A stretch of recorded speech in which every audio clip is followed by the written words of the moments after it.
what's up guys, Auto Fanatics. So today's video, I'm gonna do a deep dive on the BMW Carbon Bucket seats. I've been getting so many DMs through Instagram and through social media on YouTube asking if these seats are worth the money. Should they put it on their order? So many people are ordering their G80s and they're waiting and they're going back and forth. Should I get the Carbon Buckets for $4,500, which is I think 65 or 80 bucks more a month on a payment if you're leasing the car, or should I just go with the standard seat? So I'm going to discuss a bunch of stuff here today that should give you guys some good information and food for thought if this is going to be the best and smartest decision for you, not based on the financial aspect of it. We already know what they cost. We already know what the monthly payment's going to be. But is this the proper seat for your anatomical size, your lifestyle, and how you're going to be using the car? So I'm going to go over some details. I'm going to explain to you how the seat gets adjusted. I'm going to show you how I fit in the seat. And now my car is a 6-speed manual, so it's going to be a little bit different if you're using a competition. I'm also going to show you exactly how my foot lands on the pedals, on the dead pedal on the left.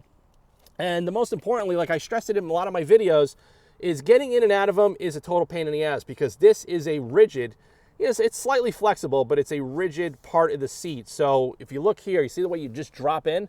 So it's a little bit tricky to get in and out, and I emphasize that in a lot of my videos, but I feel for the aesthetics, for the driving comfort, for my particular body frame, I would not buy the G80 without these seats. That's just my opinion, but that's not going to be the opinion that's going to be based on everybody's anatomical size, shape, girth, all that stuff. So the first thing we're going to talk about when you're discussing seats or when you're considering seats is you have to look based on the dimensions from the bolster to bolster between your shoulders. So your shoulders are going to land here, okay, from here to here. And this is going to be where your thoracic body is going to be sitting. And then this is where your butt's going to be planted. So theoretically, these seats are a little narrower than the standard seat because they have a deeper bolster. So I got a tape measure with me, and I'm going to specifically show you guys exactly why I want to talk about this. So when you look here, from bolster to bolster, you're about 11 and 7/8. Okay, 11 and 7/8, let's say 12 if you want to really squeeze it, going across right below your shoulders. And then down below, we'll go over here. Let me just open up the tape measure while I hold the camera. And down by here, it gets to a little bit greater than 12. Okay, so this is what you got to consider. If this is 12 inches from here to here, what is your body size based on your shoulder? What's your jacket size? Now, I'm 5'10". I'm thin framed. My jacket size is a 40 regular. I fit in this seat perfectly. A 42 will fit in this seat. My opinion from friends and people I've gotten in the car, if you're a size 44 up to like a 50, you're gonna hate these seats. You're gonna hate these seats daily. You might be okay driving, a short distance, but if you're gonna drive the car a lot, and that's the size of you, if you're like over 200 pounds, you're over 6 foot tall, you have a jacket size that's larger than 42, you're most likely going to hate these seats. I'm just giving you my God's honest opinion as far as what it is. Now, they call this the nut buster. Everybody's talking about this. I don't know why they did this. I think the designers on this particular car, they kind of did a lot of this stuff for wow factor, kind of like the front end that nobody loves and some people hate it. I think it's growing on me, but I think the wow factor works. I mean, it really gives the seat a really cool look. Also, FYI, if anybody didn't know, these light up at night. These illuminate, which is pretty cool. And it's kind of cool. You have the harness straps here. I don't know if anybody's putting harnesses on these, but then you also got these pockets over here. So if you have kids and they want to annoy you when you're driving, they could probably tickle you and annoy you while you're driving. But I think aesthetically, it looks cool. I like the way it looks a lot. And I just think when you look in the interior, it just gives the car the wow factor. It really does. Now, the day that I bought this car, I test drove a competition X-Drive all-wheel drive with the standard seats. And the first thing that I noticed, the first turn that I whipped the car around, is that my bottom was sliding all over the seats and I did not get comfortable. No matter how I tried to adjust the power seats, I could not get comfortable in that seat. So when I came back to the showroom and I saw this, it was a no-brainer. I says, I'm buying it. If it's available, you make the deal, I'm buying it. So, because I already knew the carbon buckets for my body frame were gonna work, but this is not the seat for everyone. Also, if you have kids, pets, the carbon fiber is gonna get scratched, so FYI, you probably could paint protect this, but I don't know anybody that's done that. But I just think it's the wow factor. You wanna get the interior. People tell me, oh, why don't you tint the windows? I just think the interior of this car looks so cool with the orange. You got the carbon back seats, you got the Alcantara, you know, trim. It just looks too cool to conceal. But other than that, let's talk about down below right now. All right, guys, we're going to talk about the power controls and the bottom of the seat. So unlike a Porsche GT car and a lot of cars, they have a fixed carbon fiber seat. This seat is actually power adjustable front and back, unlike my Alpha. You know, that was a manual slide. So you have the power adjustable here. You also have the incline, so you can see the way it's raising the seat forward in that way. You also have full power tilt, front and rear. You can see that right there. Okay, which is great. Now you also have this button here, and what this button does, it actually makes the bolsters grab you tighter than what they are. So you still have the dimensions of like about 12 inches in the width on the top bolstering area between the left and the right shoulder area, but this will actually draw it in closer. So if you're going on the track, you're doing anything crazy, this is probably going to fine tune that adjustment further. But if you're a thin build guy, this is going to work perfectly. If you're big, if you're muscular, if you're stocky, you're over 200 pounds, I'll tell you right now, these seats are not for you. I don't care what anybody says. So you have to really make that, you know, executive decision as far as if you think the seat is for you. Now, I talk about the wear and tear, and I mentioned this before on the channel. This seat gets totally trashed over here and over here. I'm going to show you on the passenger seat in a little while how the leather that they're using is terrible. It stains really badly that I already have to do a repair on the passenger seat, and I never have anybody sit in the car. I just throw my hat, my camera gear, anything else I throw, I just lay on the seat, and apparently it left damage on the Kalahari orange leather. So another thing to consider too is the wear and tear on the seat. So if you know that you're going to get in and out of this, and let's say you want to keep the car long term, don't think you're going to go back to the dealer saying, hey, my seat's worn out, warranty it. It's not happening. It's going to be called excess wear and tear, and they're not going to be replacing your seat cushions. It's just not going to happen. So I'm just letting you guys know ahead of time, if you're going to nitpick on how the leather is wrinkling and wearing, don't get these seats. Get the standard seats where it eliminates, because on the standard seat, I'll throw a photo of it up right now. You could see there's no big stiff side bolstering on the bottom cushion. So you could get in and out of the vehicle without having any of that restriction, which is going to eliminate all the wear and tear on the bottom bolster area getting in and out of the car. So with the carbon fixed seat like this, you know, you have your little handle here, which I don't know, this is kind of cool, but I just think it's done for wow factor. I also don't think these seats are shedding a lot of weight. Whereas, you know, a lot of these cars, sometimes they shed weight, sometimes they don't. But I think between the power mechanism and everything, I don't think the seat is shedding. Maybe it sheds 5 pounds. I don't know. If anybody knows, post it in the comments below. I'd love to know the theoretical data between the two seats if they actually do shed weight.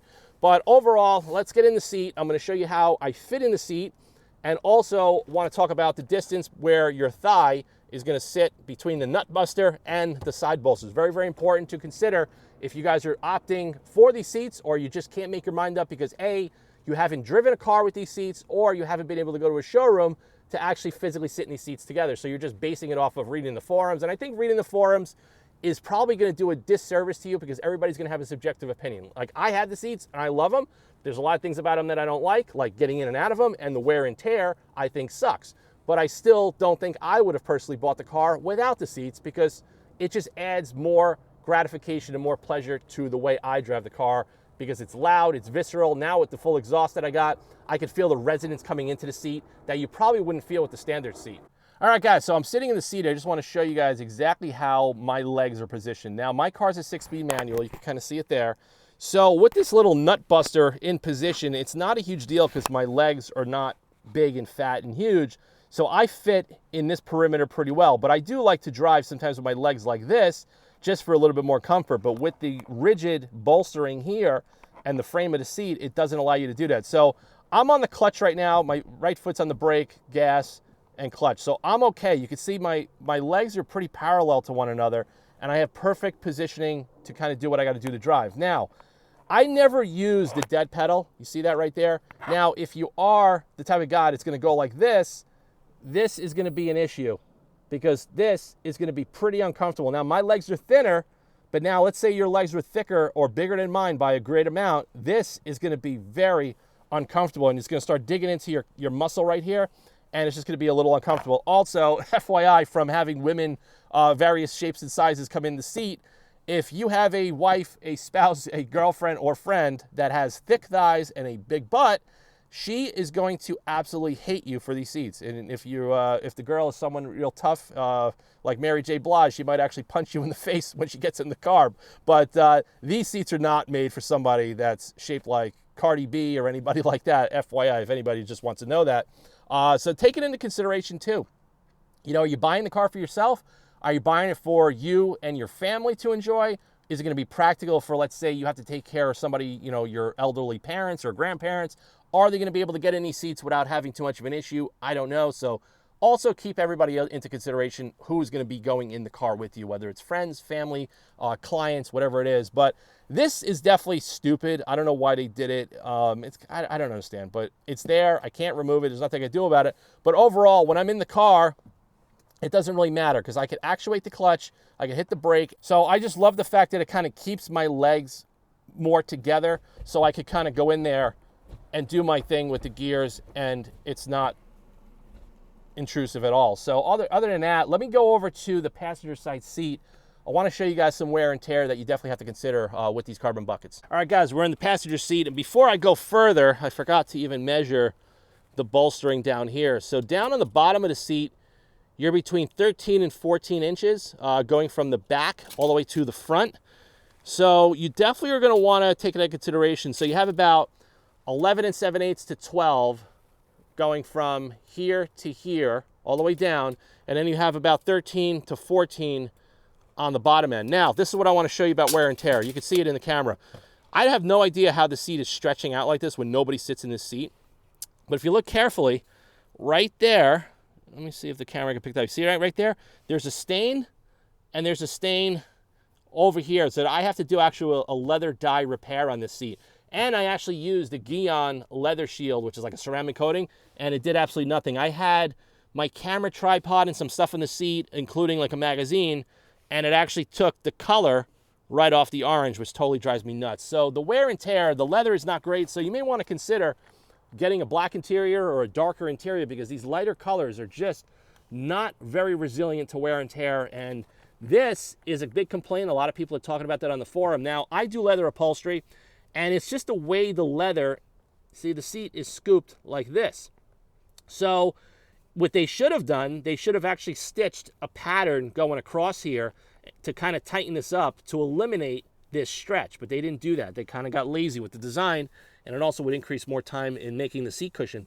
But that's the problem, is that there's no relief sewn in to right where your butt's going to go, and it's going to cause it to stretch. That's going to be something you're going to have to live with, and it's nothing you're going to actually do about that. So don't go to the dealer complaining about this because they're not going to be able to fix it. I'm just letting you know. And this car barely has passengers, and we already got a stretched out seat over there. If you go on my driver's seat, you can see that's the wear and tear of 6 months of driving this car so far every day. Other than that, the armrest, everything else is wearing well. So, all right, guys, we're going to go on the bottom of the seat between where your thigh is going to sit between this nut buster. Now, if this thing wasn't here, it would totally change everything going on with the seat. So when you look here with the tape measure, okay, look carefully, you're about 4.5 inches, okay, between the rigid part of the bolster and this nut buster. So when you're sitting down, you can sit down in your dining chair somewhere at home, take a measurement of your thigh from left to right, and take into consideration you have about 4.5 inches, okay, that you're going to be squeezed between this and this here. So if your thighs are thicker, under any means possible, this is going to be very uncomfortable for you guys. I'm just giving you guys a heads up because comfort is super important. And you don't want to get into a car where you absolutely hate driving it. So just want to give you a heads up and show you guys the dimensions from left to right between the nut buster and the side bolster. I hope this video gave you guys enough information that if you're considering the carbon buckets, you could go and make a concise decision if you feel this is for you. The number one thing I'm going to tell you for all the guys out there, if you don't know what jacket size you are, go to a local dry cleaners or tailor and have them measure your shoulders, have them measure your body, okay? Once you have your measurements, go grab a tape measure, come out to your current car and start measuring things. If you feel that you fit within the criteria of this seat, then you're going to be safe, assured that you could get them, order them with your car, and you're going to be happy with them. But if you feel that your body frame is going to exceed the limitations of what you're fixed, because this is fixed, this barely flexes, and this barely moves as well, if you feel you're going to exceed those dimensions, I highly suggest you go with the standard seats. So hope you guys enjoyed this video. Hope you guys got some tips and tricks and understanding about how these seats, and really you should approach this with any sports car that's got a sports seat or a carbon fiber seat. You really have to think about your body frame and size. Fortunately, I'm tall, I'm thin. All these seats seem to fit me well. However, standard seats don't really fit me well because I slide around a lot, especially on the bottom, whether it's a Cadillac, it's a Porsche, Panamera, whatever. I fit well in these carbon bucket seats. So I deal with the headaches of getting in and out of them, and of course the wear and tear, but that's not an issue because I'm gonna fix that myself. But other than that, I love them. I think they add to the driving experience. I think they add to the wow factor of the car. It definitely, when you're pushing the car through tight back roads like I enjoy doing, it definitely enhances the driving experience. But I also drive the car daily, and they're comfortable daily. I'm in the seats for hours around hours every single day, and I don't complain about the comfort of the seat. I don't get out with pain. I do complain about getting in and out of them. I do complain about the wear and tear and the constantly cleaning of the bolstering over here. But other than that, take it into consideration as far as what you want out of the car, what you want out of the seats. Are you doing it to build a show car? Are you doing it to daily drive? Take into consideration your wife, spouse, girlfriend, friends who are going to go in the car with you, because you don't want to aggravate them, and then people are going to hate going in the car with you if you ever have to go drive somewhere. And that's just it. So hope you guys liked the video. If you haven't subscribed, please subscribe to the Off and That channel. There's going to be more content on the G80 as the ownership progresses, and I learn some more and figure out some stuff about it. I'll share with you on the channel, and we'll go for another drive video real soon. So stay tuned. I'll talk to you guys later.